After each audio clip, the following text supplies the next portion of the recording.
ಆಮೇಲೆ ವಿದ್ಯಾರ್ಥಿಗಳೇ,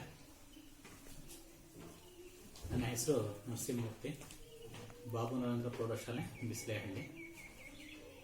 ಈ ದಿನ ನಾನು 10ನೇ ತರಗತಿಯ ಮೊದಲನೇ ಅಧ್ಯಾಯ ರಾಸಾಯನಿಕ ಕ್ರಿಯೆಗಳು ಮತ್ತು ಸಮೀಕರಣಗಳು ಎಂಬ ಪಾಠವನ್ನು ಈ ಒಂದು ಅವಧಿಯಲ್ಲಿ ಚರ್ಚೆ ಮಾಡೋಣ. ಈ ಒಂದು ರಾಸಾಯನಿಕ ಕ್ರಿಯೆಗಳು ಮತ್ತು ಸಮೀಕರಣಗಳು ಅಧ್ಯಯನದಲ್ಲಿ ಬರುವಂತಹ ಕಲಿಕಾಂಶಗಳು ನಾವು ನೋಡೋದಾದ್ರೆ, ಮೊದಲನೇದು ದೈನಂದಿನ ಜೀವನದಲ್ಲಿ ಕಂಡುಬರುವಂತಹ ಕೆಲವು ಸಂದರ್ಭಗಳು, ಎರಡನೇದು ರಾಸಾಯನಿಕ ಕ್ರಿಯೆಗಳು, ಮೂರನೇದು ರಾಸಾಯನಿಕ ಸಮೀಕರಣಗಳು, ನಾಲ್ಕನೇದು ರಾಸಾಯನಿಕ ಸಮೀಕರಣಗಳನ್ನು ಬರೆಯುವುದು ಮತ್ತು ಸರಿದೂಗಿಸುವುದು, ಹಾಗೆಯೇ ರಾಸಾಯನಿಕ ಕ್ರಿಯೆಗಳ ವಿಧಗಳು, ಆರನೇದು ನಶಿಸುವಿಕೆ. ಈ ಕಲಿಕಾಂಶಗಳನ್ನು ನಾನು ಇವತ್ತು ಮೊದಲನೇ ಅವಧಿಯಲ್ಲಿ ದೈನಂದಿನ ಜೀವನದಲ್ಲಿ ಕೆಲವು ಸಂದರ್ಭಗಳು, ರಾಸಾಯನಿಕ ಕ್ರಿಯೆಗಳು, ರಾಸಾಯನಿಕ ಸಮೀಕರಣಗಳು ಮತ್ತು ರಾಸಾಯನಿಕ ಸಮೀಕರಣಗಳನ್ನು ಬರೆಯುವುದು ಮತ್ತು ಸರಿದೂಗಿಸುವುದು, ಇಷ್ಟು ಅಂಶಗಳ ಮೇಲೆ ಇವತ್ತು ಚರ್ಚೆ ಮಾಡೋಣ. ಹಾಗಾದ್ರೆ ನಮ್ಮ ದೈನಂದಿನ ಜೀವನದಲ್ಲಿ ಕಂಡುಬರುವಂತಹ ಸನ್ನಿವೇಶಗಳು, ಸಂದರ್ಭಗಳು ಯಾವ್ಯಾವಿದಾವೆ? ಈಗ ಒಂದು ಉದಾಹರಣೆ ತಗೊಳ್ಳೋದಾದ್ರೆ, ಹಾಲಿದೆ. ಬೇಸಿಗೆಯಲ್ಲಿ ಹಾಲನ್ನು ಹಾಗೆನೆ ಇಟ್ಟರೆ ಮೊಸರಾಗ್ಬಿಡುತ್ತೆ ಅಥವಾ ಅದು ಹಾಳಾಗ್ಬೋದು. ಎರಡು ಚಾನ್ಸ್, ಕೆಟ್ಟು ಹೋಗ್ಬೋದು ಅಂತ ಹೇಳ್ತೀವಿ. ಹಾಗೆಯೇ ಒಂದು ಹೂವು ಇದೆ, ಹೂವು ಹರಳಿಬಿಟ್ಟು ಕೆಲವು ದಿನಗಳು ಅಥವಾ ಅವಧಿಗಳ ಕೊನೆಗೆ ಏನಾಗುತ್ತೆ, ಬಾಡಿ ಬಿದ್ದು ಹೋಗುತ್ತೆ.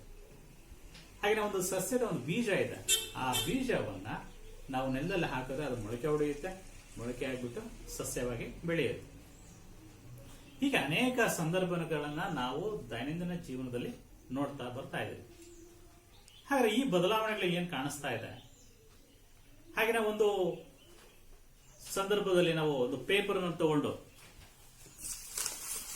ಆ ಪೇಪರ್ ಅನ್ನ ಈಗ ಎರಡು ಪೀಸ್ ಮಾಡಿದ್ರೆ, ಎರಡು ತುಂಡಾಗಿ ಮಾಡಿದ್ರೆ, ಮತ್ತೆ ಆ ತುಂಡಾಗಿರುವಂತದನ್ನ ನಾವು ಜೋಡಿಸಬಹುದು. ಒಂದು ಗಮ್ಮ ಹಾಕಿದ್ರೆ ಏನಾಗುತ್ತೆ, ಮತ್ತೆ ಅದನ್ನೇ ಪರಿಸ್ಥಿತಿಗೆ ತರಬಹುದು. ಆದ್ರೆ ಅದು ಬದಲಾಗಿ ಇದೇ ಒಂದು ಪೇಪರ್ ಅನ್ನ ಒಂದು ದೀಪದ ಸಹಾಯದಿಂದ ಸುಟ್ಟು ಹಾಕಿದ್ರೆ ಏನಾಗುತ್ತೆ?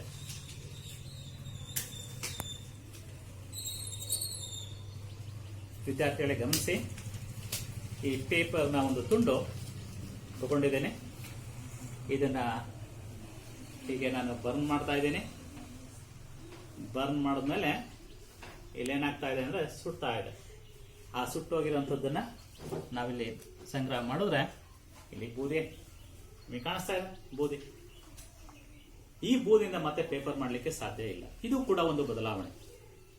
ಹಾಗೇನೆ ಇಲ್ಲಿ ಮೇಣದ ಬತ್ತಿ ಉರಿತಾ ಇರೋದು ಕಾಣಿಸ್ತದ. ಮೇಣದ ಬತ್ತಿ ಉರಿಯೋದು ಒಂದು ರೀತಿ ಬದಲಾವಣೆ ಆದ್ರೆ, ಮೇಣ ಕರಗೋದು ಒಂದು ರೀತಿಯಂತಹ ಬದಲಾವಣೆ. ಇಲ್ಲಿ ಎರಡು ರೀತಿಯ ಬದಲಾವಣೆಗಳು ಕೂಡ ಇದಾವೆ. ಆ ಮೇಣವನ್ನ ಮತ್ತೆ ಮೇಣ ಕರಗಿದ್ರೆ ಮತ್ತೆ ಆ ಮೇಣವನ್ನ ಪಡಿಬಹುದು. ಇದು ಒಂದು ರೀತಿಯಾಗಿರುವಂತಹ ಬದಲಾವಣೆ. ಹೀಗೆ ನಾವು ದೈನಂದಿನ ಜೀವನದಲ್ಲಿ ಅನೇಕ ಘಟನೆಗಳನ್ನ ನಾವು ನೋಡ್ತಾ ಬರ್ತೀವಿ. ಹಾಗಾದ್ರೆ ಈ ದೈನಂದಿನ ಜೀವನದಲ್ಲಿ ಕಂಡುಬರುವಂತಹ ಬದಲಾವಣೆಗಳು ಏನಾಗಿರ್ಬೋದು? ಇಲ್ಲಿ ಕೆಲವು ತಾತ್ಕಾಲಿಕ ಬದಲಾವಣೆಗಳಾಗಿರ್ಬೋದು, ಕೆಲವು ಶಾಶ್ವತ ಬದಲಾವಣೆಗಳು ಆಗಿರ್ಬೋದು. ಈಗ ನಿಮ್ಮ ಎದುರಿಗೆ ನಾನು ಒಂದು ಚಟುವಟಿಕೆಯನ್ನು ತೋರಿಸಿದ್ದೇನೆ. ಒಂದು ಪೇಪರ್ ಅನ್ನ ಕಟ್ ಮಾಡಿದೆ, ಆ ಪೇಪರ್ನ ಜೋಡಿಸೋದು, ಅದು ಒಂದು ರೀತಿಯ ಬದಲಾವಣೆ ಆದ್ರೆ, ಅಂದ್ರೆ ಆ ಬದಲಾವಣೆಯಲ್ಲಿ ನಾವು ಪುನಃ ಆ ಪೇಪರ್ ಅನ್ನ ನಾವು ಪಡ್ತೀವಿ ಅದೇ ಗಾತ್ರದಲ್ಲಿ. ಆದ್ರೆ ಇನ್ನೊಂದಲ್ಲಿ ಅದೇ ಪೇಪರ್ ನಾವು ಸುಟ್ಟ ಹಾಕಿದ್ರೆ ಅದು ಬೂದಿ ಆಯ್ತು, ಅದು ಮತ್ತೆ ನಮಗೆ ಸಿಗ್ಲಿಲ್ಲ, ಅದು ಶಾಶ್ವತವಾಗಿ ಬದಲಾವಣೆ ಆಯ್ತು.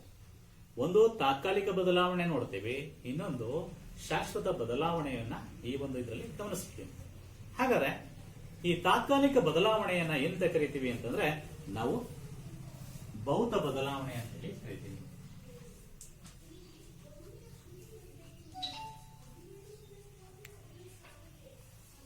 ತಾತ್ಕಾಲಿಕ ಬದಲಾವಣೆಯನ್ನ ಭೌತ ಬದಲಾವಣೆ ಅಂತ ಹೇಳ್ತೀವಿ.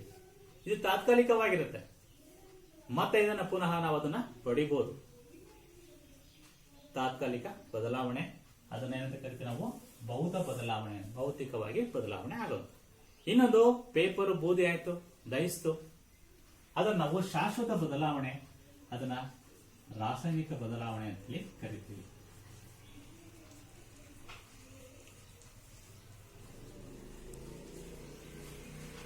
ಎರಡು ಸಂದರ್ಭಗಳನ್ನ ನೀವು ನೋಡ್ತಾ ಇದ್ದೀರಿ. ಪೇಪರ್ ಅನ್ನ ತುಂಡು ಮಾಡಿದ್ದು ಅದು ನಾವು ಭೌತ ಬದಲಾವಣೆಗೆ ಉದಾಹರಣೆ ಕೊಟ್ರೆ, ರಾಸಾಯನಿಕ ಬದಲಾವಣೆಯನ್ನ ನಾವು ಶಾಶ್ವತ ಬದಲಾವಣೆ ಹಾಗೆ ಗಮನಿಸುತ್ತಾ ಇದ್ದೀವಿ. ಹೀಗೆ ನಮ್ಮ ಜೀವನದಲ್ಲಿ ಅನೇಕ ಘಟನೆಗಳು. ಈಗ ಹಿಂದೆ ನಾವು ಒಂದು ಹಾಲನ್ನ ಕೊಠಡಿಯ ತಾಪದಲ್ಲಿ, ಬೇಸಿಗೆಯಲ್ಲಿ ಕೊಠಡಿಯ ತಾಪದಲ್ಲಿ ಇಟ್ಬಿಟ್ರೆ ಅದು ಮೊಸರಾಗುತ್ತೆ ಅಂತ ಹೇಳಿ. ಯಾಕೆ?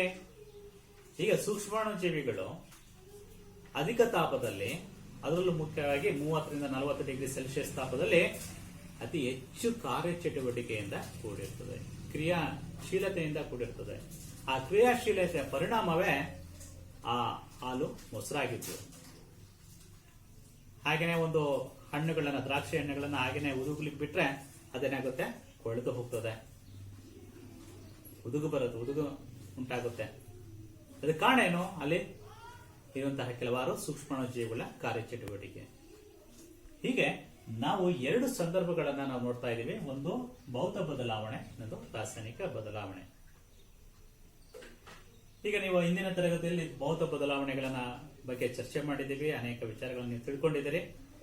ಇವತ್ತು ನಾವು ರಾಸಾಯನಿಕ ಬದಲಾವಣೆ ಬಗ್ಗೆ ಚರ್ಚೆ ಮಾಡೋಣ. ಈ ರಾಸಾಯನಿಕ ಅಂತ ಅಂದ ತಕ್ಷಣ ನಮಗೆ ಫ್ಲಾಶ್ ಆಗುವಂಥದ್ದು ಅಥವಾ ನಮಗೆ ನೆನಪಿಗೆ ಬರುವಂಥದ್ದು ಪರಮಾಣುಗಳು. ನೋಡಿ, ಪರಮಾಣುಗಳು ಅಂತ ತಗೊಂಡಾಗ ಉದಾಹರಣೆಗೆ ಹೈಡ್ರೋಜನ್ ಇದೆ. ಹೈಡ್ರೋಜನ್ ಗುಣ ಏನಪ್ಪಾ ಅಂದ್ರೆ ಹತ್ಕೊಂಡು ಉರಿಯುವಂಥದ್ದು. ಅದೇ ಆಕ್ಸಿಜನ್ ತಗೊಂಡ್ರೆ ಆಕ್ಸಿಜನ್ ಹತ್ಕೊಂಡು ಉರಿಯೋದಕ್ಕೆ ಸಹಾಯ ಮಾಡುತ್ತೆ. ನೋಡಿ ಹೇಗೆ ಒಂದು ಸಂದರ್ಭಗಳನ್ನ ನಾವು ಇಲ್ಲಿ ನೋಡ್ತಾ ಇದ್ದೇವೆ. ಹೈಡ್ರೋಜನ್ ಉರಿಯುತ್ತೆ, ಆದ್ರೆ ಆಕ್ಸಿಜನ್ ಉರಿಯೋದಕ್ಕೆ ಸಹಾಯ ಮಾಡುತ್ತೆ. ಒಂದು ದಹ್ಯ ವಸ್ತು, ಇನ್ನೊಂದು ದಹನಾನುಕೂಲಿ. ಇವೆರಡು ಸೇರಿಕೊಂಡು ಉಂಟಾದಂತ ಒಂದು ಕ್ರಿಯೆ ಉಂಟಾದಾಗ ಅಥವಾ ಎರಡು ರಾಸಾಯನಿಕ ಕ್ರಿಯೆಗೆ ಒಳಪಟ್ರೆ ನೀರು ಬರುತ್ತೆ, ನೀರು ಉಂಟಾಗುತ್ತೆ. H2O ನಿಮಗೆ ಗೊತ್ತಿರುವಂತದ್ದು. ಆ ನೀರು ಈ ಎರಡು ಗುಣಗಳಿಗೆ ವಿರುದ್ಧವಾಗಿರುವಂಥದ್ದು ಉತ್ತಮವಾದಂತಹ ಒಂದು ಉದಾಹರಣೆ. ಇದನ್ನ ನಾವು ನಮ್ಮ ಜೀವನಕ್ಕೂ ಕೂಡ ಅನ್ವಯಿಸ್ಕೋಬೇಕು. ಮನುಷ್ಯರಾಗಿ ಹುಟ್ಟಿದ ಮೇಲೆ ನಾವು ಕೆಲವು ಕೆಟ್ಟ ವಿಚಾರಗಳನ್ನ ಬಿಟ್ಬಿಟ್ಟು ಸಮಾಜಕ್ಕೆ ಉಂಟಾಗುವಂತಹ ಒಳಿತನ್ನ ಕೊಡುವಂತಹ ಒಂದು ಕಾರ್ಯದಲ್ಲಿ ತೊಡಗಬೇಕು ಅಂತೇಳಿ ಈ ಒಂದು ರಾಸಾಯನಿಕ ಕ್ರಿಯೆಯಿಂದಾನೇ ನಾವು ಹೇಳ್ಬೋದು. ಯಾಕಂದ್ರೆ ಹತ್ಕೊಂಡು ಉರಿಯುವಂಥದ್ದು, ಉರಿಯೋದಕ್ಕೆ ಸಹಾಯ ಮಾಡುವಂಥದ್ದು ಇವೆರಡು ಕೆಟ್ಟ ಗುಣ ಅಂತ ಅಲ್ಲಿ ನಾವು ಹೇಳೋದಾದ್ರೆ, ನೀರು ಜೀವಿಗಳ ಒಂದು ಜೀವ ದ್ರವ. ಅದು ನೀರಿಲ್ಲ ಅಂತಂದ್ರೆ ಯಾವುದೇ ಜೀವಿಗಳು ಜೀವಿಸಲಿಕ್ಕೆ ಸಾಧ್ಯನೇ ಇಲ್ಲ. ಅಂತ ಅದ್ಭುತವಾಗಿರುವಂತಹ ಜೀವ ದ್ರವ್ಯವನ್ನ ಕೊಡುವಂಥದ್ದು ಈ ಒಂದು ಪರಮಾಣುಗಳಿಗೆ ಸಾಧ್ಯ ಆಗಿದೆ. ಅಂದ್ರೆ ಇಂಥ ಅನೇಕ ಪರಮಾಣುಗಳು ಸೇರ್ಬಿಟ್ಟು ಪ್ರಪಂಚಕ್ಕೆ ಅಥವಾ ಮನುಕುಲಕ್ಕೆ ಉಪಯುಕ್ತವಾದಂತಹ ಒಂದು ವಸ್ತುಗಳನ್ನ ಕೊಡ್ತಾ ಇದ್ದಾರೆ. ಅದೇ ರೀತಿ ಮನುಷ್ಯನು ಕೂಡ ಈ ಒಂದು ಆ ದೃಷ್ಟಿಯಲ್ಲಿ ಆಲೋಚನೆಯನ್ನು ಮಾಡುವಂಥದ್ದು ಒಂದು ಉತ್ತಮ ಅಂತೇಳಿ ಈ ಒಂದು ಸಂದರ್ಭದಲ್ಲಿ ಹೇಳಲಿಕ್ಕೆ ಸಾಧ್ಯ ಆಗಬಹುದು. ಹಾಗಾದ್ರೆ ಈ ಒಂದು ರಾಸಾಯನಿಕ ಬದಲಾವಣೆಯನ್ನ ನಾವಿಲ್ಲಿ ಯಾವ ರೀತಿ ನಾವು ಗುರುಸ್ಬೋದು, ಯಾವ ರೀತಿಯಲ್ಲಿ ಬದಲಾವಣೆ ಆಗ್ತಾ ಇದೆ, ರಾಸಾಯನಿಕ ಬದಲಾವಣೆ ಆಗುತ್ತೆ ಅನ್ನೋದಾದ್ರೆ ಯಾವ ರೀತಿ ನಾವು ಇದನ್ನ ಗುರುಸ್ಬೋದು. ಮುಖ್ಯವಾಗಿ ರಾಸಾಯನಿಕ ಬದಲಾವಣೆ ಆಗ್ತಾ ಇದೆ ಅಂತಂದ್ರೆ ಮುಖ್ಯವಾಗಿ 4 ಲಕ್ಷಣಗಳನ್ನ ನಾವಿಲ್ಲಿ ಗುರುತಿಸಬಹುದು.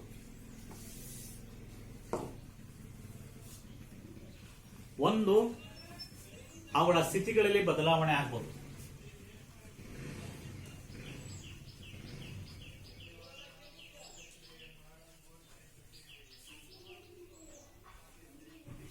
ಎರಡನೇದಾಗಿ ಬಣ್ಣದಲ್ಲಿ ಬದಲಾವಣೆ ಆಗ್ಬೋದು.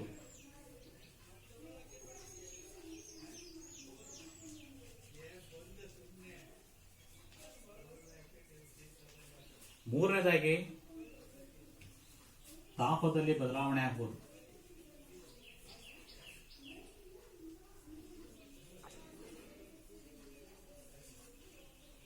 ನಾಲ್ಕನೇದು ಅನಿಲ ಬಿಡುಗಡೆ ಆಗೋದು.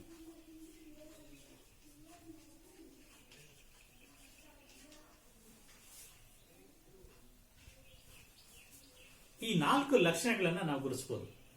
ರಾಸಾಯನಿಕ ಬದಲಾವಣೆ ಆಗ್ತಾ ಇದೆ ಅಂದ್ರೆ ಸ್ಥಿತಿ ಬದಲಾವಣೆ ಆಗ್ಬೋದು, ಬಣ್ಣದಲ್ಲಿ ಬದಲಾವಣೆ ಆಗ್ಬೋದು, ಹಾಗೇನೆ ತಾಪದಲ್ಲಿ ಬದಲಾವಣೆ, ಹಾಗೇನೆ ಅನಿಲ ಬಿಡುಗಡೆ ಆಗ್ಬೋದು. ಹೇಗೆ ನಾನಿಲ್ಲಿ ಹಿಂದೆ ಒಂದು ಪ್ರಯೋಗವನ್ನು ತೋರಿಸಿದೆ ನಿಮಗೆ. ಈಗ ಅದೇ ಒಂದು ರೀತಿಯಲ್ಲಿ ಇನ್ನೊಂದು ಪ್ರಯೋಗವನ್ನು ನಿಮ್ಮ ಮುಂದೆ ತೋರಿಸ್ತೀನಿ. ಇದು ಮೆಗ್ನೀಷಿಯಂ ತಂತಿ. ಈ ಮೆಗ್ನೀಷಿಯಂ ತಂತಿಯನ್ನ ನಾನು ಒಂದು ದೀಪದ ಸಹಾಯದಿಂದ ಅದಕ್ಕೆ ಶಾಖವನ್ನು ಕೊಡ್ತೀನಿ. ಏನಾಗುತ್ತೆ ವೀಕ್ಷಿಸಿ.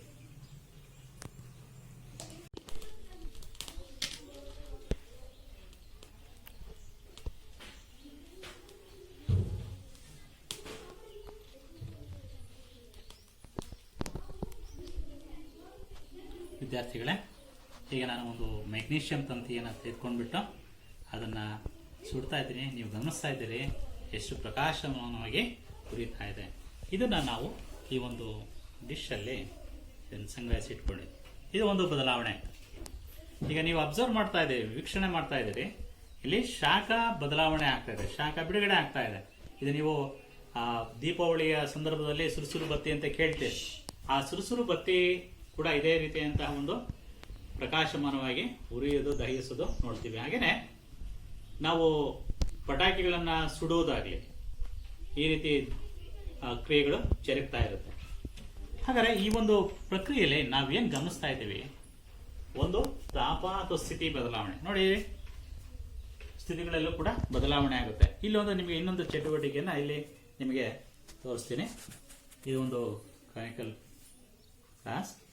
ಇದರೊಳಗೆ ನಾನು ಸತುವಿನ ಚೂರುಗಳನ್ನ ತಗೊಳ್ತಾ ಇದ್ದೀನಿ.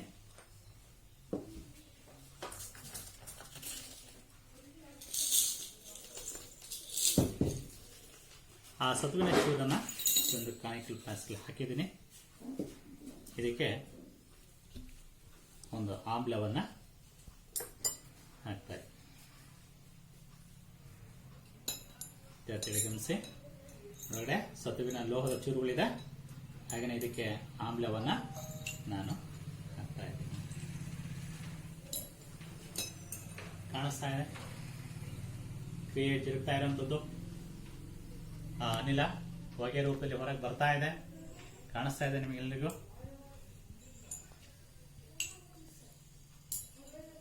ಎಲ್ರಿಗೂ ಅಬ್ಸರ್ವ್ ಮಾಡ್ತಾ ಇರ್ಬೋದು, ವೀಕ್ಷಣೆ ಮಾಡಿ. ಕಾಣಿಸ್ತಾ ಇದೆ ಎಲ್ರಿಗೂ. ಇದು ನಾವು ಅನಿಲ ಬಿಡುಗಡೆ ಆಗ್ತಾ ಇದೆ. ಒಂದು ಹಾಗೆ ಇಲ್ಲಿ ಸ್ವಲ್ಪ ನಾವು ಕೆಳಗೆ ನಾವು ಕೈನ ಹಿಟ್ಟು ನೋಡಿದ್ರೆ ಬಿಸಿ ಇದೆ. ತಾಪದಲ್ಲಿ ತಾಪ ಉಷ್ಣತೆಯನ್ನ ನಾವು ಅಬ್ಸರ್ವ್ ಮಾಡಬಹುದು, ಶಾಖವನ್ನು ನೋಡ್ತಾ ಇದ್ದೀವಿ. ಹಾಗೆ ಈ ಒಂದು ಕ್ರಿಯೆಯಲ್ಲಿ ನಾವು ಗಮನಿಸುವಂತ ಈ ಒಂದು ರಾಸಾಯನಿಕ ಬದಲಾವಣೆಗಳಲ್ಲಿ ಈ ಎಲ್ಲಾ ಬದಲಾವಣೆಗಳನ್ನ ನಾವು ಗುರುತಿಸ್ತೀವಿ. ಈ ಎಲ್ಲಾ ಬದಲಾವಣೆಗಳಲ್ಲಿ ರಾಸಾಯನಿಕ ಕ್ರಿಯೆ ನಡೆದಿದೆ ಅನ್ನೋದನ್ನ ನಾವು, ರಾಸಾಯನಿಕ ಬದಲಾವಣೆ ಆಗ್ತಾ ಇದೆ ಅನ್ನೋದನ್ನ ಗುರುತಿಸಲಿಕ್ಕೆ ಸಾಧ್ಯ ಆಗುತ್ತೆ. ಹೀಗೆ ರಾಸಾಯನಿಕ ಬದಲಾವಣೆಗಳನ್ನ ಈ ರೀತಿಯಾಗಿ ನಾವು ಗುರುತಿಸಬಹುದು. ರಾಸಾಯನಿಕ ಕ್ರಿಯೆ ಅಂದಾಗ ಈಗ ನೀವು ಇವರಿಗೆ 2-3 ಚಟುವಟಿಕೆಯನ್ನು ನಾವು ಗಮನಿಸಿದಾಗ ರಾಸಾಯನಿಕ ಬದಲಾವಣೆ ಆಯ್ತು. ಈ ರಾಸಾಯನಿಕ ಬದಲಾವಣೆಯನ್ನೇ ನಾವು ರಾಸಾಯನಿಕ ಕ್ರಿಯೆ ಅಂತ ಹೇಳಿ ಕರಿತೇವೆ. ಈ ರಾಸಾಯನಿಕ ಕ್ರಿಯೆಗೆ ಸಂಬಂಧಪಟ್ಟಂತೆ ಕೆಲವಾರು ಪ್ರಯೋಗ ಏನು ನಾವು ಮಾಡಿದ್ದೀವಿ, ಅದೇ ಪ್ರಯೋಗದ ಕೆಲವಾರು ಕ್ರಿಯೆಗಳನ್ನ ನಾನಿಲ್ಲಿ ಬೋರ್ಡ್ ಮೇಲೆ ಬರೀತೀನಿ. ನಾವು ತೆಗೆದುಕೊಂಡಂಥದ್ದು ಒಂದು ಮೆಗ್ನೀಷಿಯಂ ರಿಬ್ಬನ್. ಅದನ್ನ ನಾನು ತಗೊಂಡು ದಹಿಸಿದ್ದೀನಿ. ದಹಿಸಿದಾಗ ಬಂದಂತಹ ವಸ್ತು ಇಲ್ಲಿ ನಿಮಗೆ ಕಾಣಿಸುತ್ತೆ. ಇದು ಗೋಧಿ ಅಲ್ವಾ, ಈ ಅಂಶ. ಈಗ ಸಂಬಂಧಪಟ್ಟಂತೆ ಮೆಗ್ನೀಷಿಯಂ ದಹಿಸೋದೇ ಇದರಲ್ಲಿ ಆಕ್ಸಿಜನ್ ಸಮ್ಮುಖದಲ್ಲಿ.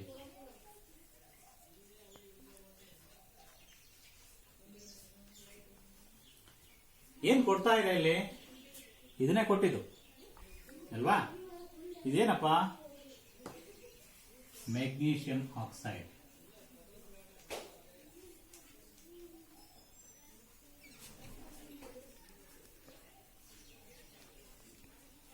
ಇಲ್ಲಿ ಗಮನಿಸಿ, ಮೆಗ್ನೀಷಿಯಂ ಆಕ್ಸಿಜನ್ ಒಂದಿಗೆ ವರ್ತಿಸ್ಬಿಟ್ಟು ಮೆಗ್ನೀಷಿಯಂ ಆಕ್ಸೈಡ್ ಅನ್ನ ಕೊಡ್ತು.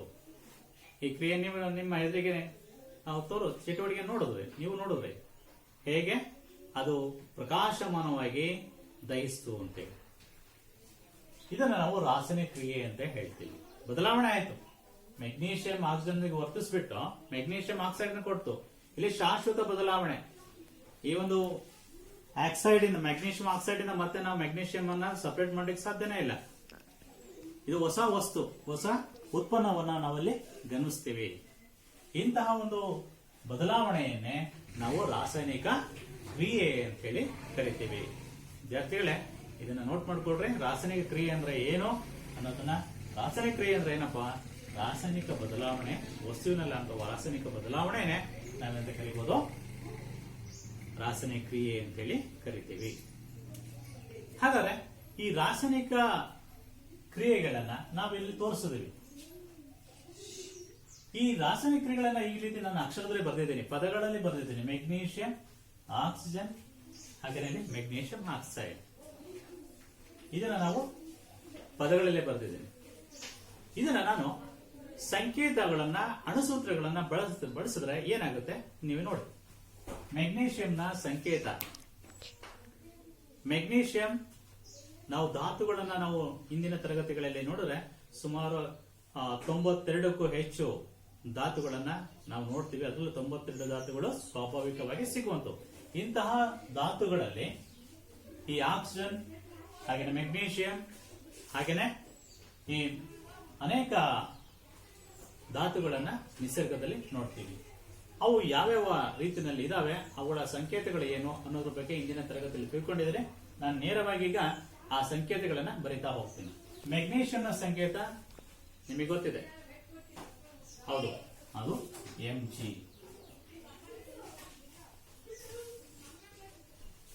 ಇಲ್ಲಿ ಪ್ಲಸ್ ಇದೆ, ಪ್ಲಸ್. ಆಕ್ಸಿಜನ್ ಅನ್ನ ನಾನು O ಅಂತ ಬರೆಯೋದಿಲ್ಲ, O2 ಅಂತ ಬರೀತೀನಿ. ಹಾಗೇನೆ magnesium oxide MgO. Magnesium Mg, oxygen O2 ಏನ್ ಕೊಡ್ತು? ಮೆಗ್ನೀಷಿಯಂ ಆಕ್ಸೈಡ್ ಅನ್ನ ಕೊಟ್ಟಿದೆ. ಅದನ್ನ ಅದರ ಅಣುಸೂತ್ರ MgO.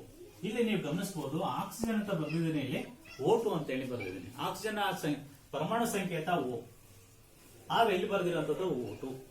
ನಿಸರ್ಗದಲ್ಲಿ ಆಮ್ಲಜನಕ ಅಥವಾ ಅನಿಲಗಳೆಲ್ಲವೂ ಕೂಡ O2 ರೂಪದಲ್ಲಿ, ಅಂದ್ರೆ ಅಣು ರೂಪದಲ್ಲಿ ಸಿಗ್ತದೆ, ಪರಮಾಣು ರೂಪದಲ್ಲಿ ಸಿಕ್ಕೋದಿಲ್ಲ. ಹಾಗಾಗಿ ನಾವು O2, ಆಕ್ಸಿಜನ್ ಅನ್ನ O2 ಅಂತೇಳಿ ಬರೀತಾ ಇದ್ದೀವಿ. ಈ ಒಂದು ರಾಸಾಯನಿಕ ಕ್ರಿಯೆಯನ್ನ ಈ ರೀತಿ ಸಂಕೇತಗಳಲ್ಲಿ ಸಂಕ್ಷಿಪ್ತವಾಗಿ ನಾವು ಬರಿತಾ ಇದ್ದೀನಿ.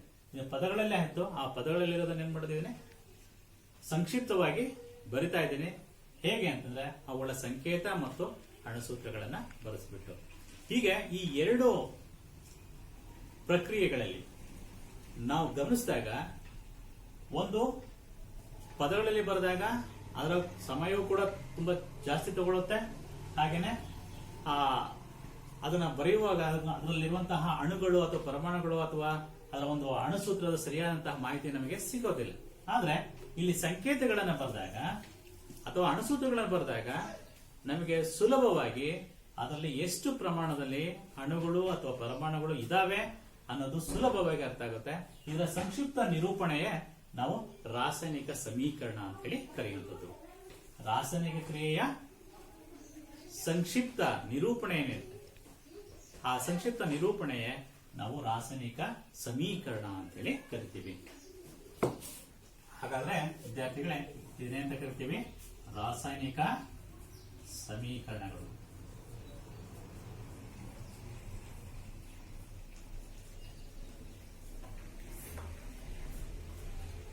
ರಾಸಾಯನಿಕ ಸಮೀಕರಣ, ಇದನ್ನ ರಾಸಾಯನಿಕ ಬದಲಾವಣೆಯ, ನೋಡಿ, ರಾಸಾಯನಿಕ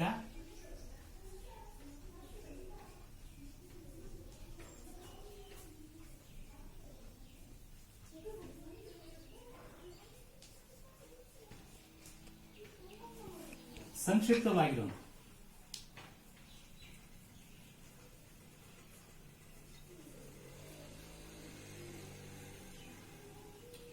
ಇದನ್ನ ಬದಲಾವಣೆ ಅಥವಾ ಕ್ರಿಯೆ ಅಂತಾನೂ ಕೂಡ ನಾವು ತಗೊಳ್ಬಹುದು.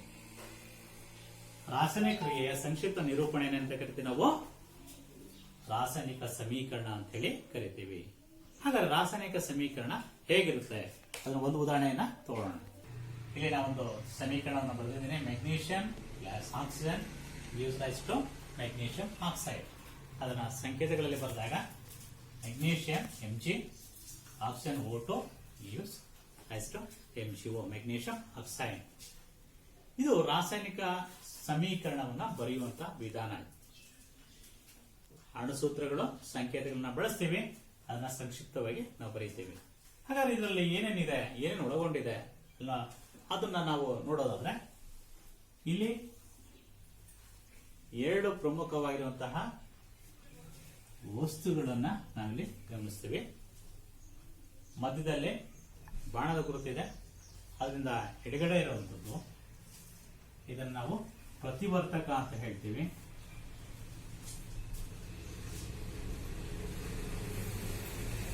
ಇದನ್ನ ಉತ್ಪನ್ನ ಅಂತ.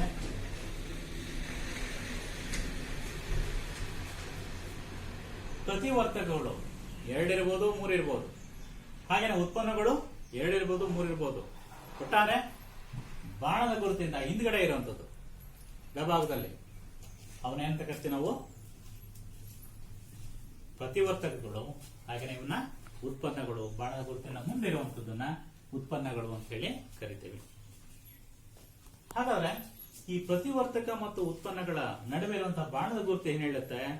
ಇದು ವರ್ತನೆ ಆಗ್ತಾ ಇದೆ, ವರ್ತಿಸ್ತಾ ಇದೆ, ಕ್ರಿಯೆ ಜರುಗ್ತಾ ಇದೆ ಅನ್ನೋದನ್ನ ತಿಳಿಸುತ್ತೆ. ಇದು ಒಂದು ಪ್ರಮುಖ ಅಂತ ಒಂದು ಅಂಶ. ಒಂದು ಪ್ರತಿವರ್ತಕ, ಇನ್ನೊಂದು ಉತ್ಪನ್ನ. ಇದನ್ನ ಇನ್ನು ಬೇರೆ ಬೇರೆ ಲಕ್ಷಣಗಳನ್ನ, ಭೌತ ಲಕ್ಷಣಗಳು ಕೂಡ ಈ ಕ್ರಿಯೆಗಳಲ್ಲಿ ನಾವು ತೋರಿಸಬಹುದು. ಏನಪ್ಪಾ, ಮೆಗ್ನೀಷಿಯಂ ಯಾವ ಸ್ಥಿತಿನಲ್ಲಿದೆ? ಈಗ ನಿಮಗೆ ಇಲ್ಲಿ ಒಂದು ರಿಬ್ಬನ್ ಇದೆ, ಮೆಗ್ನೀಷಿಯಂ ರಿಬ್ಬನ್. ಇದು ಯಾವ ಸ್ಥಿತಿಯಲ್ಲಿದೆ? ಘನ ಸ್ಥಿತಿಯಲ್ಲಿದೆ ಅಲ್ವಾ? ಇದನ್ನು ನಾವು ಸಾಲಿಡ್ ಅಂತ ಹೇಳ್ತೀವಿ. ಹಾಗೇನೆ ಆಕ್ಸಿಜನ್ ಯಾವ ಸ್ಥಿತಿನಲ್ಲಿರುತ್ತೆ? ಆಕ್ಸಿಜನ್ ಯಾವ ಸ್ಥಿತಿನಲ್ಲಿರುತ್ತೆ? ವಾತಾವರಣದಲ್ಲಿದೆ. ಹೌದು, ಅದು ಅನಿಲ ಸ್ಥಿತಿನಲ್ಲಿದೆ. G gas. ಹಾಗೇನೆ ಮೆಗ್ನೀಷಿಯಂ ಆಕ್ಸೈಡ್. ಈ ಮೆಗ್ನೀಷಿಯಂ ಆಕ್ಸೈಡ್ ನೀವು ಆಗಲೇ ಗಮನಿಸಿದ ಹಾಗೆ ಇದು ಯಾವ ಸ್ಥಿತಿನಲ್ಲಿದೆ? ಇದು ಕೂಡ ಘನ ಅಂತೇಳಿ ಹೇಳ್ಬೋದಲ್ವಾ?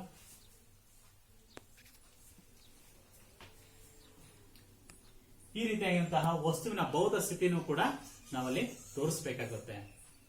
ರಾಸಾಯನಿಕ ಕ್ರಿಯೆಯಲ್ಲಿ ವಸ್ತುವಿನ ಭೌತ ಗುಣವನ್ನು ಕೂಡ ನಾವಿಲ್ಲಿ ನೋಡಬಹುದು.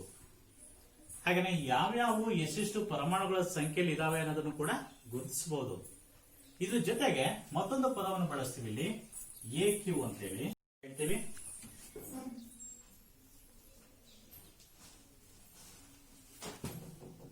ಹಾಗೇನೆ ಇನ್ನೊಂದು ಆರೋ ಮಾರ್ಕ್ ಈ ರೀತಿ ಬರೆದ್ರೆ ಅನಿಲ ಬಿಡುಗಡೆ ಆಗ್ತಾ ಇದೆ ಅಂತ ಹೇಳಿ.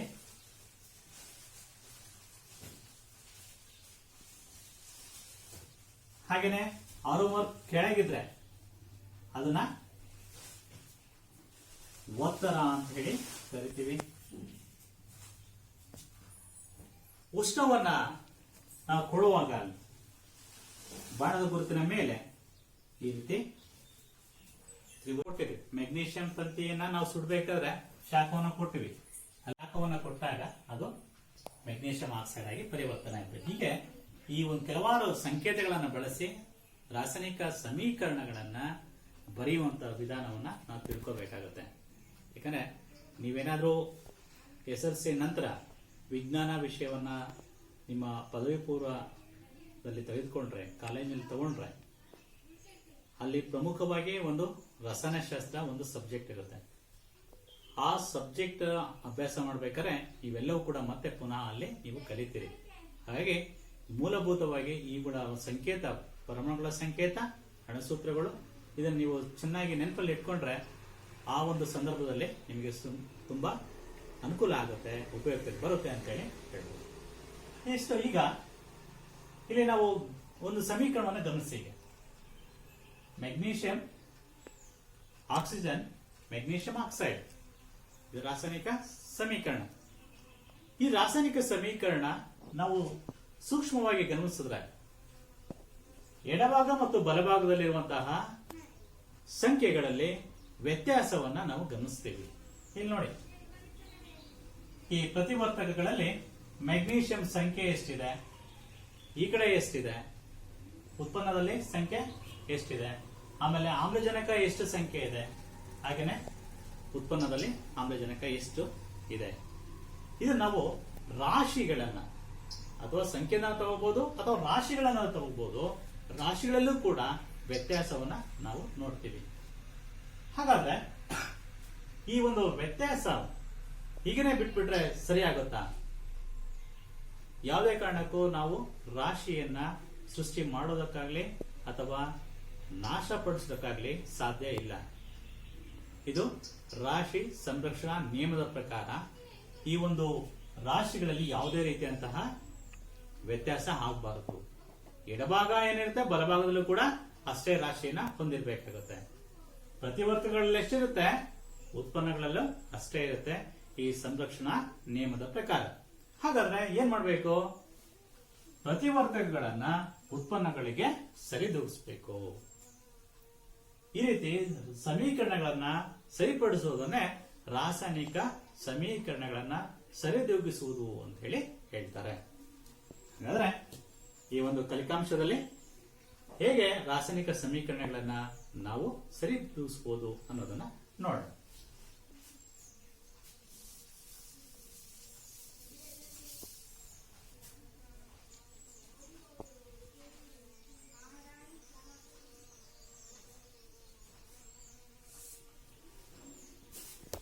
ಈಗ ಫಸ್ಟ್ ನಾವೇನ್ ಮಾಡ್ಬೇಕಪ್ಪ ಅಂತ ರಾಸಾಯನಿಕ ಸಮೀಕರಣ ಸರಿದೂಗಿಸೋದು ಹೇಗೆ? ಫಸ್ಟ್ ಯಾವುದೇ ಒಂದು ಕ್ರಿಯೆಯನ್ನ ಪದಗಳಲ್ಲಿ ಬರ್ಕೋಬೇಕಾಗುತ್ತೆ.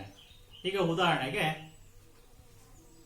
ಹೈಡ್ರೋಜನ್ ಆಕ್ಸಿಜನ್ ವರ್ತಿಸ್ಬಿಟ್ಟು ನೀರನ್ನ ಉಂಟು ಮಾಡುತ್ತೆ. ಇದನ್ನ ಒಂದು ಪದಗಳ ಸಮೀಕರಣದಲ್ಲಿ ನಾನು ಬರೀತೀನಿ. ಪದ ಸಮೀಕರಣ ಹೇಗೆ? ಹೈಡ್ರೋಜನ್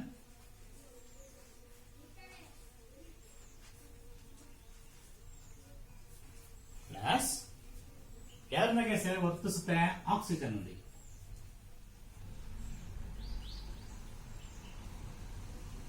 ಬಾಣದ ಗುರುತು ನೀರು.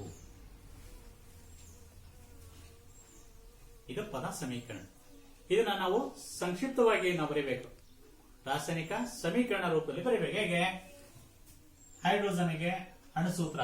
ನಾವು ಹೈಡ್ರೋಜನ್ ಕೂಡ ಒಂದು ಅನಿಲ ಆಗಿರೋದ್ರಿಂದ ಅದು ಕೂಡ ನಿಸರ್ಗದಲ್ಲಿ ಪರಮಾಣು ರೂಪದಲ್ಲಿ ಸಿಗೋಲ್ಲ. ಹಾಗೇನ್ ಬರೀಬೇಕು ವಿದ್ಯಾರ್ಥಿಗಳೇ? ಎಸ್, ಇದು H2 ಅಂತೇಳಿ ಬರೀಬೇಕಾಗುತ್ತೆ. ಪ್ಲಸ್ ಇದೆ. ಆಕ್ಸಿಜನ್ ಏನು ಹಿಂದೆ ನೀವು ನೋಡಿದ್ರೆ O2. S, O2. ಈಗ ಇವೆರಡು ವರ್ತಿಸ್ಬಿಟ್ಟು ಏನ್ ಕೊಡ್ತಾ ಇದೆ? ಇಲ್ಲಿ ನೋಡ್ತಾ ಇದ್ರೆ ನೀರು H2O.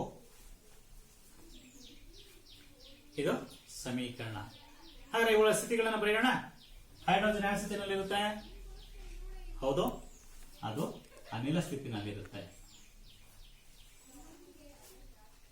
ಆಕ್ಸಿಜನ್ ಎಸ್, ಅದು ಕೂಡ ಯಾವ ರೂಪದಲ್ಲಿರುತ್ತೆ?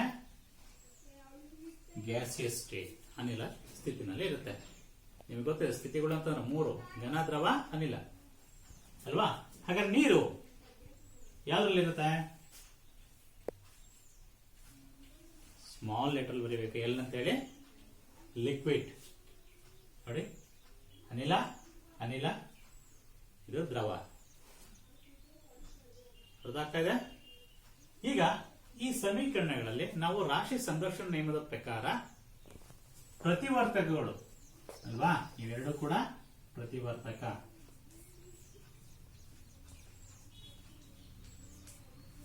ಬಾಣದ ಗುರುತು ಮುಂದೆ ಇರೋದೇನೋ ಉತ್ಪನ್ನ. ಹೌದಾ? ಪ್ರತಿವರ್ತಕ ಉತ್ಪನ್ನಗಳಿಗೆ ಏನಾಗಿರ್ಬೇಕು? ರಾಶಿ ಸಮವಾಗಿರ್ಬೇಕು. ಸಂಖ್ಯೆನಾದ್ರೂ ತಗೋಬಹುದು, ರಾಶಿನಾದ್ರೂ ತಗೋಬಹುದು. ಈಗ ಹೈಡ್ರೋಜನ್ ಎಷ್ಟಿದೆ? ಇಲ್ಲಿ 2 ಇದೆ. ಆಕ್ಸಿಜನ್ ಎಷ್ಟಿದೆ? 2 ಪರಮಾಣು ಇದೆ. ನಾವು ಈ ಭಾಗದಲ್ಲಿ ಬಂದಾಗ ಹೈಡ್ರೋಜನ್ ಎರಡಿದೆ, ಆಕ್ಸಿಜನ್ ಒಂದಿದೆ. ವ್ಯತ್ಯಾಸ ಗಮನಿಸ್ತಾ ಇದ್ದೀರಿ? ಈಗ ನಾವು ಸುಲಭವಾಗಿ ನಾವು ಗಮನಿಸೋದಾದ್ರೆ ಹೈಡ್ರೋಜನ್, ಆಕ್ಸಿಜನ್. ಈಗ ಪ್ರತಿವರ್ತಕದಲ್ಲಿ ಎಷ್ಟಿದೆ? ಎರಡಿದೆ.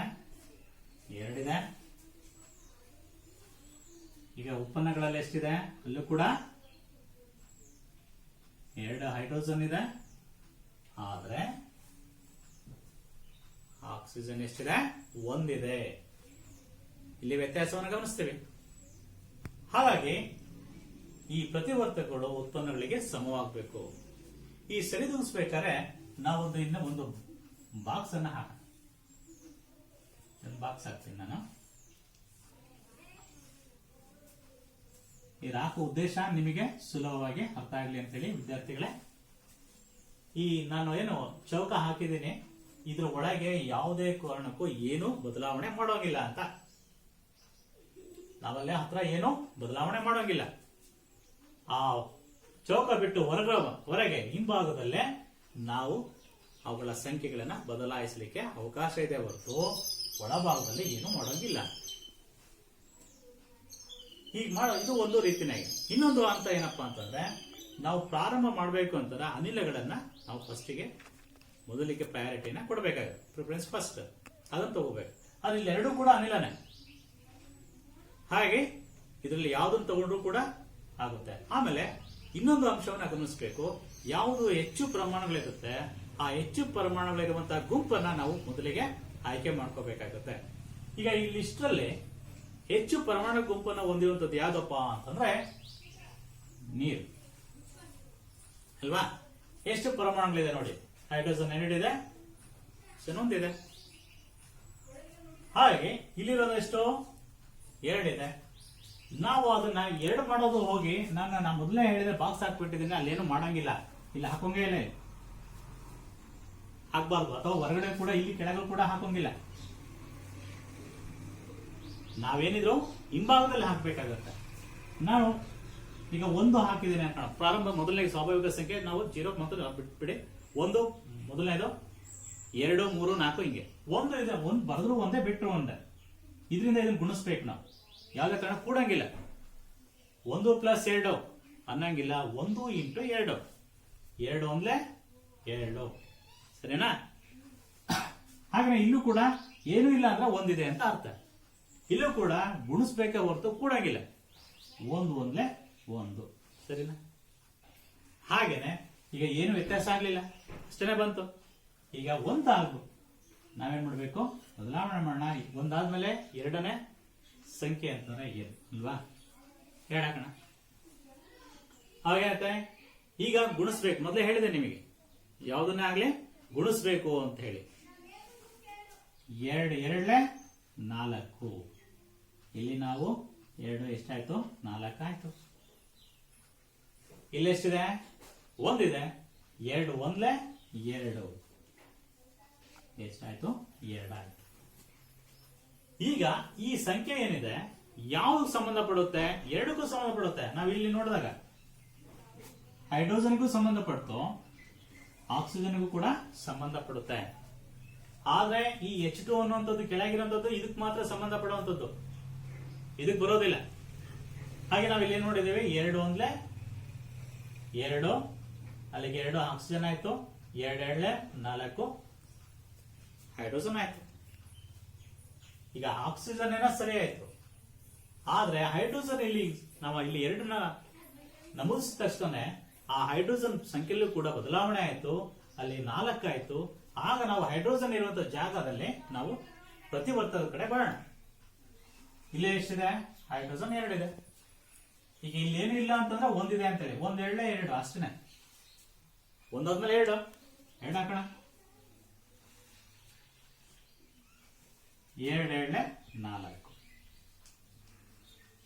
ಈಗ ನೋಡ್ರಿ, 2H2 ಪ್ಲಸ್ O2 ಬಾಣದ ಗುರುತು ಏನ್ ಕೊಡ್ತು? 2H2O.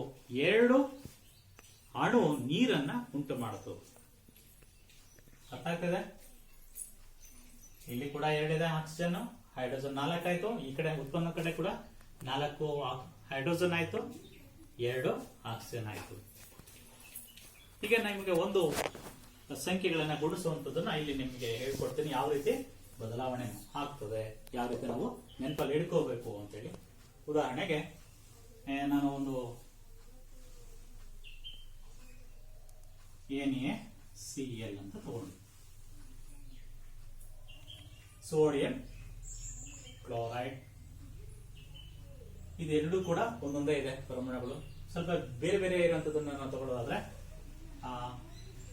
ZnCl2 ಸತುವಿನ chloride. ಈಗ ನಾವು ಸ್ವಲ್ಪ ಒಂದಿದೆ ಅಂತ ಏನಿಲ್ಲ ಅಂತಂದ್ರೆ ಒಂದಿದೆ ಅಂತ ಆಗ್ತೇವೆ, ಹೌದಾ? Zn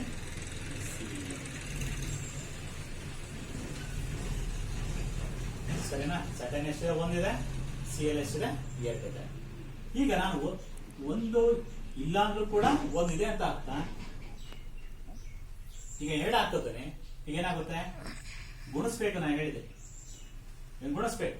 ಇಲ್ಲಿ ಏನು ಇಲ್ಲ ಅಂದ್ರೆ ಒಂದಿದೆ ಅಂತ ಅರ್ಥ. 2 ಒಂದೇ 2, ಅವಾಗ ಏನಾಗುತ್ತೆ? 2 ಆಯ್ತು ವಿದ್ಯಾರ್ಥಿಗಳೇ. ಹಾಗೆ ಇಲ್ಲಿ ಬರೋಣ, ಇಲ್ಲೇನಾಯ್ತು? ಕ್ಲೋರಿನ್. ಇಲ್ಲಿ ಕೂಡ ಗುಣಿಸ್ಬೇಕು. 2 + 2 4 ಆಗುತ್ತೆ, ಕೂಡಂಗಿಲ್ಲ, ಇಂಟು ಮಾಡಬೇಕು. 2 2 4. ಕಾಣಿಸ್ತಾ ಇದೆ ವಿದ್ಯಾರ್ಥಿಗಳೇ? ಈ ರೀತಿ ಪರಮಾಣುಗಳಿಗೆ ನಾವು ಹಿಂದ್ಗಡೆ ಹಾಕಿದಾಗ, ಸಂಖ್ಯೆಯನ್ನು ಹಾಕಿದಾಗ, ಅದು ಎಲ್ಲ ಇಡೀ ಒಂದು ಸಂಯುಕ್ತಕ್ಕೆ ಸಂಬಂಧಪಡುತ್ತೆ. ಹಾಗೆ ಅಲ್ಲಿರುವಂತಹ ಎಲ್ಲಾ ಪರಮಾಣುಗಳು ಅಥವಾ ಪರಮಾಣುಗಳೇನಿದಾವೆ ಎಲ್ಲವಕ್ಕೂ ಕೂಡ ನಾವು ಅದನ್ನ ಆ ಸಂಖ್ಯೆಯಿಂದ ಗುಣಿಸ್ಬೇಕಾಗುತ್ತೆ. ನಾವು 3 ಹಾಕಿದ್ರು ಅಷ್ಟೇ, 4 ಆದ್ರೂ ಅಷ್ಟೇ. ಎಷ್ಟು ಪರಮಾಣುಗಳ ಸಂಖ್ಯೆಗಳನ್ನ ಹಾಕ್ತೀವಿ ಅಷ್ಟು ಬದಲಾವಣೆ ಆಗ್ತದೆ. ಇಲ್ಲಿ ನೋಡಿ, ಈಗ 3 ಹಾಕ್ತೀನಿ ಅನ್ಕೊಂಡ್ರು, 3 ಒಂದೇ 3 ಆಯ್ತು, ಹೌದಾ? 3 ಒಂದೇ 3. ಈಗ ಅರ್ಥ ಆಯ್ತು ನಿಮಗೆ? ಇಲ್ಲಿ ಎಷ್ಟಾಗುತ್ತೆ? ಗುಣಿಸಿ. ಆಗ್ತಾ ಇದೆ? 3 7 6 ಆಯ್ತಲ್ಲ? ಈಗ ಯಾವ ರೀತಿ ಈ ಒಂದು ಸಂಖ್ಯೆಯಿಂದ ನಾವು ಆ ಸಂಖ್ಯೆಗಳನ್ನ ಗುಣಿಸ್ಬೇಕು, ಆ ಅಣುಗಳ ಬದಲಾವಣೆ ಆಗುತ್ತೆ ಅನ್ನೋದನ್ನ ನಾವು ನೋಡ್ತೀವಿ. ಇದೇ ರೀತಿ ಕೆಲವು ಉದಾಹರಣೆಗಳನ್ನ ನೋಡೋಣ.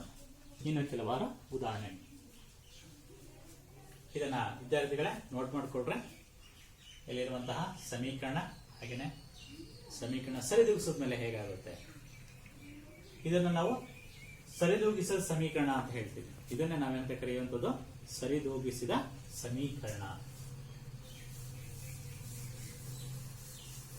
ಈಗ ಇನ್ನೊಂದು ಸಮೀಕರಣವನ್ನ ಸರಿದೂಗಿಸೋಣ. ಉದಾಹರಣೆ ತಗೊಳ್ಳೋಣ.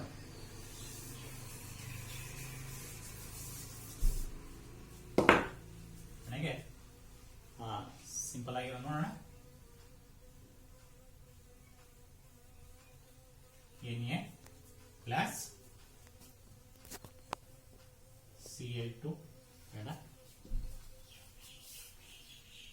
H2O ಬಾಣದ ಗುರುತು NaOH ಪ್ಲಸ್ H2.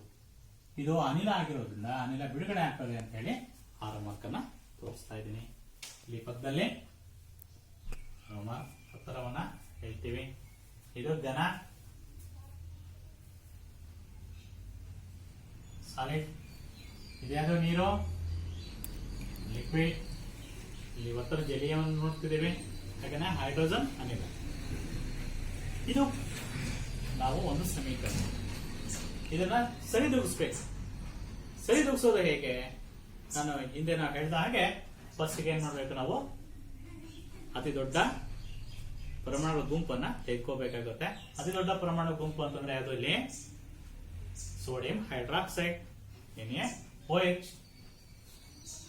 ಫಸ್ಟ್ ಇಲ್ಲಿ ಯಾವ್ಯಾವ ಪರಮಾಣುಗಳು ಅಥವಾ ಅಣುಗಳು ಎಷ್ಟೆಷ್ಟು ಸಂಖ್ಯೆಯಲ್ಲಿ ಇದಾವೆ ನೋಡೋಣ. ಇಲ್ಲಿ ಸೋಡಿಯಂ ಇದೆ, ಹಾಗೆ ಇಲ್ಲೇನಿದೆ? ಹೈಡ್ರೋಜನ್ ಇದೆ, ಮತ್ತೇನಿದೆ? ಎಷ್ಟು ಸಂಖ್ಯೆ ಇದೆ? ಸೋಡಿಯಂ 1. ಹೈಡ್ರೋಜನ್ ಎಷ್ಟಿದೆ? 2. O ಎಷ್ಟಿದೆ? 1. ಹಾಗೆಯೇ ಪ್ರತಿವರ್ತಕಗಳಲ್ಲಿ ಎಷ್ಟಿದೆ? ಉತ್ಪನ್ನದಲ್ಲಿ ಇದು ಪ್ರತಿವರ್ತಕದಲ್ಲಿ ಕಂಡು ಬರುವಂತಹ ಸಂಖ್ಯೆಗಳು. ಇನ್ನು ಉತ್ಪನ್ನದಲ್ಲಿ ಸೋಡಿಯಂ ಒಂದಿದೆ,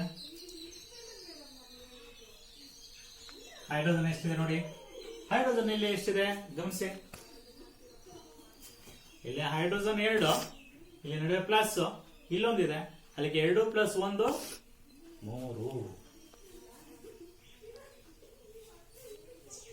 ನಂತರ ಆಕ್ಸಿಜನ್ ಎಷ್ಟಿದೆ 1.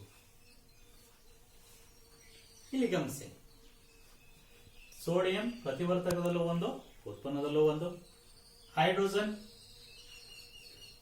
ಪ್ರತಿವರ್ತಕದಲ್ಲಿ 2, ಉತ್ಪನ್ನದಲ್ಲಿ 3 ಇದೆ. ಆಕ್ಸಿಜನ್ ಎಷ್ಟಿದೆ ಪ್ರತಿವರ್ತಕದಲ್ಲೂ 1, ಉತ್ಪನ್ನದಲ್ಲೂ 1. ಈಗ ನಾನು ಮೊದಲೇ ಹೇಳಿ, ದೊಡ್ಡ ಗುಂಪು ಯಾವುದು, ಸೋಡಿಯಂ ಹೈಡ್ರಾಕ್ಸೈಡ್. ಈ ಸೋಡಿಯಂ ಹೈಡ್ರಾಕ್ಸೈಡ್ ಅಲ್ಲಿ ನಾವು ಪರೀಕ್ಷೆ ಮಾಡೋದು ಇದು ಉತ್ಪನ್ನಗಳು ಎಷ್ಟಿದೆ 3 ಇದೆ. ಬಟ್ ಇಲ್ಲಿ ಎಷ್ಟಿದೆ ಹೈಡ್ರೋಜನ್ 2 ಇದೆ. ಆ 2 ಹಂತದಲ್ಲಿ ಪ್ರತಿವರ್ತಕದಲ್ಲಿ ಇಲ್ಲಿದೆ. ಇದು ನಾವು 3 ಅಂತ ಇಲ್ಲೇ ಒಂದು ಬಂದ್ಬಿಟ್ಟು 3 ಅಂತ ಬರೀಕ್ ಬರೋಲ್ಲ. ಯಾಕೆ ನಾನು ಆಲ್ರೆಡಿ ಹೇಳಿದೆ, ಯಾವುದೇ ಕಾರಣಕ್ಕೂ ಈ ಒಂದು ಗುಂಪಲ್ಲಿ ಕೆಳಗೆ ಒಂದು ಸಂಖ್ಯೆನ ಯಾವುದೇ ಕಾರಣಕ್ಕೂ ಬದಲಾವಣೆ ಮಾಡೋಂಗಿಲ್ಲ. ಹಿಂಭಾಗದಲ್ಲಿ ಬದಲಾವಣೆ ಮಾಡ್ಕೋಬಹುದು, ಎಷ್ಟಾದ್ರೂ ಹಾಕೋಬಹುದು. ಈಗ ನಾನೇನ್ ಮಾಡ್ತೀನಿ, ಹಿಂದ್ಗಡೆ ಹಾಕ್ತೀನಿ. ಹಿಂದ್ಗಡೆ ಹಾಕಿದಾಗ ಇಡೀ ಒಂದು ಗುಂಪಿಗೆ ಈ 2 ಅನ್ನುವಂಥದ್ದು ಸೇರ್ಪಡುತ್ತೆ. ಈಗ ಉದಾಹರಣೆಗೆ ನೀವು A × B + C ಅಂತ ಅನ್ಕೊಂಡು ಗುಣಿಸಪ್ಪ ಅಂತಂದ್ರೆ ಏನ್ ಮಾಡ್ತೀರಿ, ಇವೆರಡಕ್ಕೂ ಗುಣಿಸ್ತೀರಿ ತಾನೆ, AB + AC. ಹೌದಾ, A × B AB + A × C AC. ಹಾಗೇನೆ ಈ 2 ಅನ್ನುವಂಥದ್ದು ಈ ಗುಂಪಿಗೆ ಪೂರ ಸಂಬಂಧಪಡುತ್ತೆ. ಈಗ 2 × 4 4 ಆಯ್ತು, 2 × 4 ಸರಿನಾ. ಆಕ್ಸಿಜನ್ 2 × 2, ಇದು ಕೂಡ 2 ಆಯ್ತು ನೋಡಿ, ಬದಲಾವಣೆ ಆಯ್ತು. ಆದ್ರೆ ಹೈಡ್ರೋಜನ್ 4 ಆಯ್ತು, ಉತ್ಪನ್ನದಲ್ಲಿ ಎಷ್ಟಿದೆ 3 ಆಯ್ತು. ನಾವು 3 ಮಾಡ್ಲಿಕ್ಕೆ ಬರಲಿಲ್ಲ, 2 ಒಂದಾದ್ಮೇಲೆ 2 ಹಾಕ್ಬೇಕಾಯ್ತು, ಚಿಕ್ಕ ಸಂಖ್ಯೆ. ಈಗ ಹಾಕಿದ ತಕ್ಷಣ ಏನಾಯ್ತು, ಹಿಂದ್ಗಡೆ ನಾವು ಬರೆದ ತಕ್ಷಣ ಇದರ ಸಂಖ್ಯೆಯಲ್ಲಿ ಮತ್ತೆ ವ್ಯತ್ಯಾಸ ಆಯ್ತು. ಹಾಗಾದ್ರೆ ಹೈಡ್ರೋಜನ್ ಎಲ್ಲಿದೆ ಇಲ್ಲಿ, ಮತ್ತು ಈ ಒಂದು ಆಕ್ಸಿಜನ್ ಎಲ್ಲಿದೆ, ಆಕ್ಸಿಜನ್ ಕೂಡ ಸಂಖ್ಯೆಯಲ್ಲಿ ಬದಲಾವಣೆ ಆಯ್ತು. ಹಾಗಾದ್ರೆ ಇವೆರಡು ಬದಲಾವಣೆಗಳನ್ನ ಇಲ್ಲಿ ನಾವು ಗಮನಿಸ್ತೀವಿ. OH ಇಲ್ಲಿದೆ.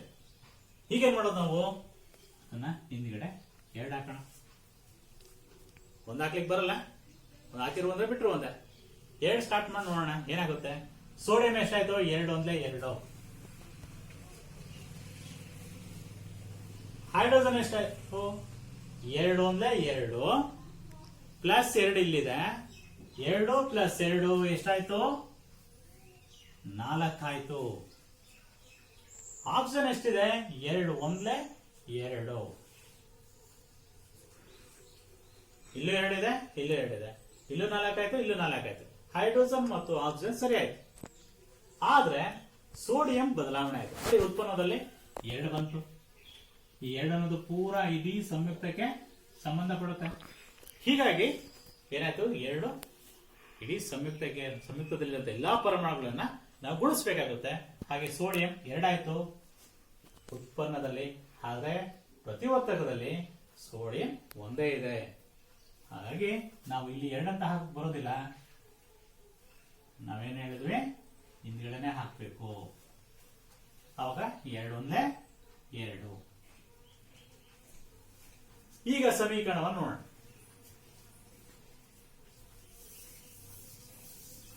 ಅದನ್ನ ಮತ್ತೆ ನಾನು ಇಲ್ಲಿ ಬರೀತೀನಿ. ಸರಿದೂಗಿಸುವ ಸಮೀಕರಣ 2Na + 2H2O ಆರೋ ಮಾರ್ಕ್ ಬಾಣದ ಗುರುತು 2NaOH + H2. ಇದು ನೀವು ಆರೋ ಮಾರ್ಕ್ಗಳನ್ನ ಹೋಗಬಹುದು. ಇದಕ್ಕೆ ಲಿಕ್ವಿಡ್, ಇದು ಸಾಲಿಡ್ ಅಂದ್ರೆ ಘನ. ಹೀಗೆ ಸಮೀಕರಣ. ಇದನ್ನು ನಾವೇಂತ ಕರಿತೀವಿ? ಸರಿದೂಗಿಸಿದ ಸಮೀಕರಣ.